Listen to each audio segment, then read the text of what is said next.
تین ایسے بدبخت ہیں اللہ ان کے فرائض اور نوافل دونوں میں سے کوئی بھی قبول نہیں کریں گے۔ اللہ کے رسول کون سے لوگ ہیں؟ فرائض بھی قبول نہیں، نوافل بھی قبول نہیں، تو بچا کیا فرمایا؟ ایک وہ ہے جو والدین کا نافرمان ہے، جو نیکی کر کے جتلانے والے ہے احسان اور تقدیر کو جھٹلانے والا ہے، یہ انسان اس کے فرائض بھی اور نوافل بھی قبول نہیں ہے۔ تیسرا بدبخت وہ ہے جس کو آج لوگ بڑا خوش نصیب کہتے ہیں، پریشانی کیا ہے؟ آؤ پالمسٹ کے پاس لے جاؤں، وہ بڑی پہنچی ہوئی سرکار ہے۔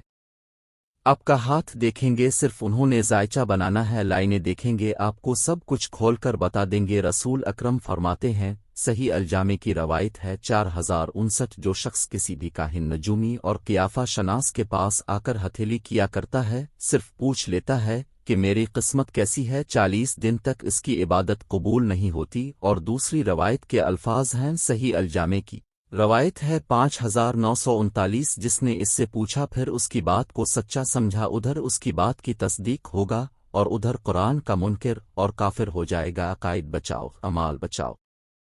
ویسے ایک چھوٹی سی گزارش ہے، ماشاء اللہ پڑھے لکھے ہیں، اگر یہ اتنا ہی پہنچا ہوا ہو تو یہ خود فٹ پاتھ پر بیٹھا ہو، اگر کوئی اتنا پہنچا ہو تو یہ فٹ پاتھ پر دکھے کھاتا پھرتا ہو، طوطا لے کر بیٹھا ہو۔ بعض لوگوں کو اللہ نے بڑی جرت اور ہمت دی ہوتی ہے۔ ہمارے ایک ساتھی تھے لاہور، وہ کہتے ہیں آج میں نے یہ کام کرنا ہی کرنا ہے۔ وہ خیر گئے، ان کی 2 شادیاں تھیں، کہتے ہیں بہت پریشان ہوں، شادی نہیں ہو رہی۔ اس نے دیکھا، کہتا ہے جی ابھی 6 مہینے نہیں ہونے۔ اس نے ایک لگائی، اس نے کہا پہلے مجھ سے سنبھالی نہیں جا رہی۔ اس قدر انسان گر جاتا ہے، اس قدر گر جاتا ہے۔ شیطان نے بھی کہا تھا لم اکن لا سجد، لبشر میں بشر کو سجدہ نہیں کر سکتا، حالانکہ اللہ کا حکم تھا، لیکن اس نے کس قدر اپنے آپ کو تکبر کیا۔ انسان واضح رہے کہ اپنی آئندہ اچھی یا بری قسمت کے بارے معلوم کرنے کے لیے کسی نجومی اور کاہن کے پاس جا کر اس کو ہاتھ دکھانا اور آئندہ کی باتیں پوچھنا شرعاً حرام اور ناجائز ہے، اور اس کی بتائی ہوئی بات کے درست ہونے کا عقیدہ رکھنا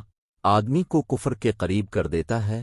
نیز نجومی اور کاہن کے پاس جانے والوں پر حدیث میں سخت وعید آئی ہے، چنانچہ جامع الترمذی میں ہے، جو آدمی کسی کاہن نجومی کے پاس آیا اور اس نے اس کی بتائی ہوئی بات کے صحیح ہونے کا عقیدہ رکھا تو اس نے حضرت محمد صلی اللہ تعالی علیہ وسلم پر نازل ہونے والی شریعت کا انکار، کفر کیا۔ اسی طرح صحیح روایت میں ہے، جو شخص کسی کاہن نجومی کے پاس جا کر کسی چیز کے متعلق دریافت کرے تو اس کی 40 دن کی نمازیں قبول نہیں ہوں گی۔